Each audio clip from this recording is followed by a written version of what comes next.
Борончу Кудайбергенов Кудул. Бийликтен бирде жолу сыйлык сурап кайрылган жокмун. Белгилүү Кудул Абдулла Иманкуловго буга чейин Кыргызстандын эмгек сиңирген артисти. Намын берилгени элге жаккан. Бирок ошол эле учурда Иманкулов менен үзөңгүлөш эле сахнага чыккан. Белгилүү Кудул Борончу Кудайбергенов эмнеге наам берилбейт деген маселе коомчулукта козголгон эле. Биз мына ушул маселе боюнча Борончу мырзанын өзүнө кайрылып, бир катар суроолорду узаттык.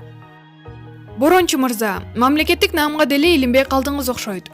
Эми мамлекеттик наамга ээ көрсөтүлүш үчүн тиешелүү документтерди даярдаш керек да. А мен чынын айтсам буга чейин бирде жолу бере элекмин. Анткени саясатка байланыштуу бизге баары бир бербейт деген ой менен жүрчүбүз. Сиздин чыгармачылыкта жүргөнүңүзгө канча жыл болду? 30 жылга жакындап калды. Абдулда Байке менен сахнага үзөңгүлөш эле чыктыңыз го. Ал киши мурда Токтогул театрында иштеди да. Жалпысынан 35 жылдан ашып калды го.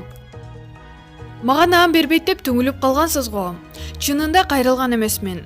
Мамлекеттик наам эмес сахнаны бербей коюп жашса каяктан алмак элем. Акаевтан баштап баарын сындап келатсам. Маалымат булагы аргумент чекиткейжи. Нурлан Асип менен Асель Кадырбековага чиновник Lexus 570 белекке бердиби? Кыргыз эстрадасында жылдызы жанган жаш жубайлар. Нурлан Асип менен Асель Кадырбековага бир чиновник Lexus машинасын белек кылды деген маалымат интернетте желдей тарады. Ал чиновник эгерде Нурлан Асип менен Асель Кадырбекованын талантын сыйлап берип койсо мейли. Бирок азыр шайлоого даярдык катуу кетип жатат. Шайлоо башталбай туруп эле биздин депутаттар сатып ала баштадыго деген элдин ичинде кептер жүрөт. Чынын эле айтканда шайлоо болгондо ырчылар ошол жерде ырдап. Кимди колдойт, кимди колдобойт аларга баары бир көрүнөт. Ким акчасын берип койсо, ошону колдоп. Ырчылар куудулдар кызмат кылып алышат.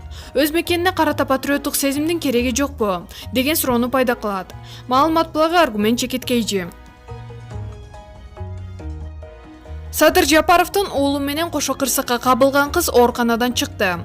Бул тууралуу Саламаттыкты сактоо министрлигинин басма сөз кызматынан билдиришти.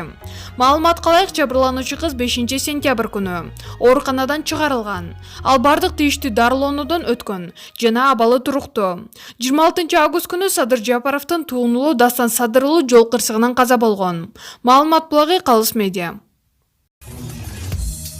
Өзүңүз сүйгөн спортчуга ставка коюп акча утуп алыңыз. Жөнөкөй регистрацияны тандап, пополнить счетко кириңиз. Арлан аркылуу акча толуктап, миллиондогон утуштарга ээ болуңуз.